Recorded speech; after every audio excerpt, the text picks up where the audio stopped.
Hey guys, it's Randy Ritchie on behalf of Premier Pro Wrestling.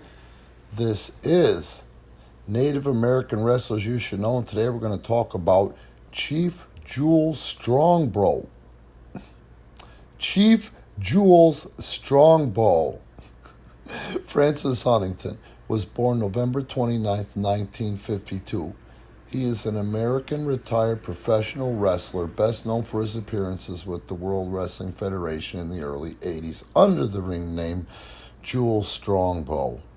And let me tell you, he was legitimate, a Native American. He is from the Mohawk tribe, which I think is cool as hell. A lot of people gave Chief J. Strongbow a lot of friction for being an Italian American that was impersonating a Native American.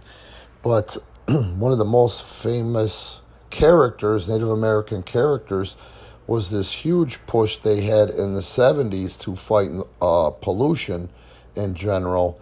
And Ironsides Cody was also a native Italian playing a Native American. I don't think that Jules Strongbow had any kind of issue with it whatsoever, because let's face it, at the end of the day, in my opinion, it's a compliment. What do they say about imitation? It's the best form of flattery, you know? I can't tell you how accomplished Strongbows were. The Strongbows were amazing. And I myself have always wondered what happened to Jules, because Jules was such an amazing wrestler, accomplished and so over. I mean, everywhere he went. But my stuff that I particularly watch online, and remember some of it from back in the day too, and in the magazines as well, was on the East Coast, But I've always wondered what happened to Jules Strongbow. We'll get to that in a minute. So here we go. Personal life. Unlike Joe Scarpa, an Italian-American wrestler, this Chief J. Strongbow, Huntington is an actual Native American from the Stockbridge Munsee tribe of the Mohican Nation in Wisconsin. I didn't know that. He's derived from Wisconsin, which is the next state up. For me, it's less than an hour from my house. Following his retirement from professional wrestling, he volunteered with the Native American Students Association at Missouri State University, which I think is pretty cool. And when I tell you, I'm a praying guy, I'm a spiritual guy, believe it or not. Yes, I'm a clown, and my language is not for everybody, but it's been explained to me that God knows my heart and not to stress the small stuff, and I do more harm than good at the end of the day. But I'll tell you, one of the things that I do pray for every morning and every night, the Native American people and their ancestors. And the reason is because if you go ahead and go down those rabbit holes, and I'm not going to say I'm like a huge history buff, but I'm an important history buff, and I can't believe historically how screwed over the Native Americans have been.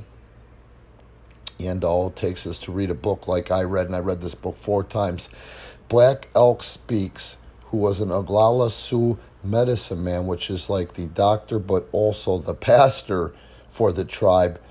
And he was at a lot of the most, he was at the fight when the Native Americans defeated Custer, but he walked the Trail of Tears, and he was in a lot of other wars when they lost, But what I want to say about Chief Jules Strongbow is that I always wondered what happened to him, especially with the star power that he had. I know that he did some other shots, and he also traveled the country, but he dipped out of the business, and he just made himself a clean break from it, because at the end of the day, he didn't like life on the road. He made a decision, never looked back, and from what I hear, never regretted it. Someday we're going to do one, before this month is over, on Steve Islas, who wrestled as the Navajo warrior out of Arizona. And I've always liked this guy, and I've known this guy, but not well, for probably 20 years. I've never heard anyone say one bad thing about him. He was talented. He was colorful. He did an outstanding job performing as a Native American. But I know that Jules had something to do with his development in the industry, and I love that, because that tells me that that's a man of substance because he had a man of honor and is a man of honor. He is a man of honor. Chief Jules Strongbow. Guys, please note this has been brought to you commercial free. So at the very least, please like and subscribe. In the description, I will have Jules's Wikipedia link. And also you can see how to support Premier Pro Wrestling, specifically Premier Pro Wrestling on Pro Wrestling Tees, our Patreon, and PPW Live. Thanks, guys. Talk soon.